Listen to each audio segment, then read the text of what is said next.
श्रीपुरवन्दमि पाशं श्रीपुरवन्दमि पाशं श्रीपुरवन्दमि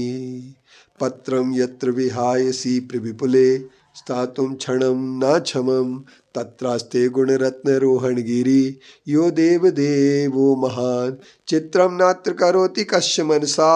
दृष्टा पुरे श्रीपुरे सश्री पार्श्वजिनेश्वरो विजयते दिग्वाशिषां शासनम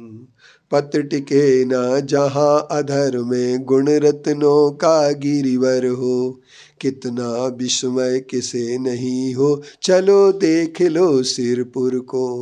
देवों के भी देव पार्श्वजिन अंतरिक्ष में शांत रहे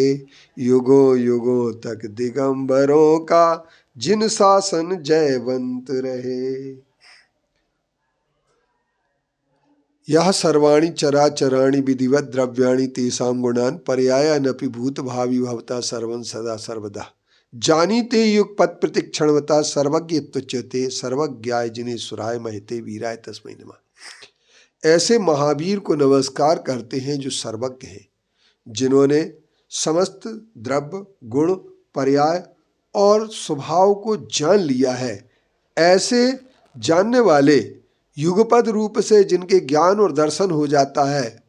ऐसे सर्वज्ञ भगवान वीतरागी और हितोपदेशी भगवान महावीर होते हैं। ये केवल ज्ञान इसी को कहते हैं, क्योंकि सर्वद्रव्य पर्यायसु केवलस्य, सभी द्रव्य सभी पर्यायों के ज्ञान होने को केवल ज्ञान कहते हैं। और ये केवल ज्ञान जब प्रकट होता है तब मोहिनी कर्म का सबसे पहले नाश होता है। मोहिनी कर्म का नाश होने के बाद फिर ज्ञानावरणी दर्शनावरणी और अंतराय कर्म का जब नाश हो जाता है 12वें गुण स्थान के अंत समय में, तब केवल ज्ञान प्रकट होता है। लेकिन जैनों में एक पंथ ऐसा भी है जो केवल ज्ञान के लिए मजाक बना देता है। उनकी कहानियों में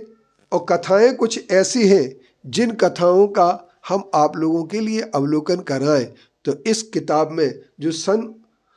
1954 में लिखी गई किताब, इस किताब में ब्रह्मचारी सुंदरलाल जी ने,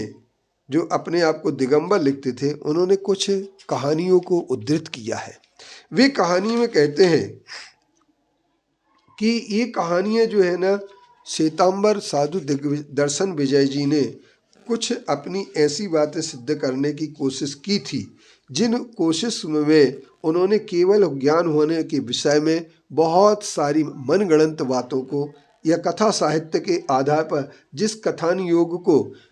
बेचरदास जी पंडित जी ने 2 विभागों में विभाजित किया है, एक तो चरित्र विभाग और दूसरा कल्पित विभाग।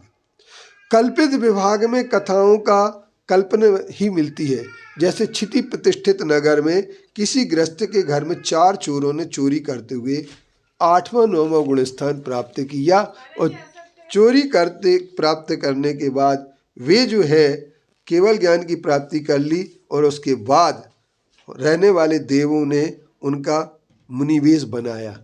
अर्थात केवल ज्ञान होने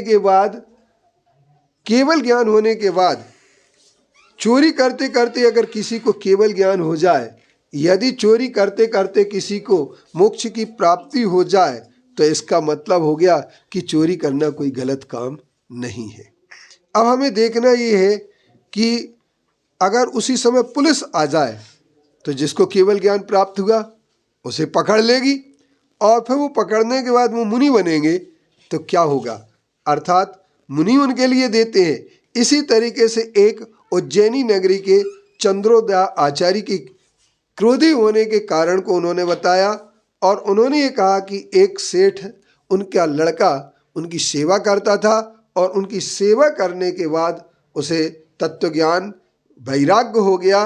और जब वह आचार्य महाराज को अपने कंधे पर लादे हुए ले जा रहा था तो उन्हें क्रोध आ गया और उन्होंने मारना शुरू कर दिया, और उसी समय उस सेठ के लड़के को केवल ज्ञान हो गया। तब उन आचार्य साहब, क्रोधी आचार्य को ये बोध हुआ कि मैंने केवल ज्ञान की आसाधना कर दी, और उनके लिए भी केवल ज्ञान हो गया, और उस सेठ के लड़के को बाद में मुनि बनाने की। ये कल्पित कहानियां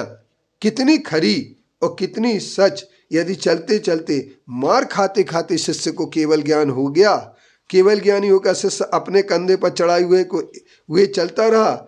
तो गुरु के पूछने पर, शिष्य को उत्तर देने पर गुरु को मालूम हुआ कि मेरा शिष्य केवल ज्ञानी हो गया, अब इसकी सवारी नहीं करना चाहिए। यदि उस समय गुरुजी को पता नहीं चलता तो पता नहीं वो कब तक केवल ज्ञानी के कंधे पर बैठे रहते। इस तरीके से ऐसा केवल ज्ञान, ऐसा लगता है जैसे कोई जादू की छड़ी घुमाने पर केवल ज्ञान हो जाता हो, जबकि केवल ज्ञान मोहिनी कर्म, ज्ञानावरणी, दर्शनावरणी और अंतराय कर्म के नष्ट करने पर ही होता है। ऐसे केवल ज्ञान के लिए महत्व कम करना उचित नहीं होगा।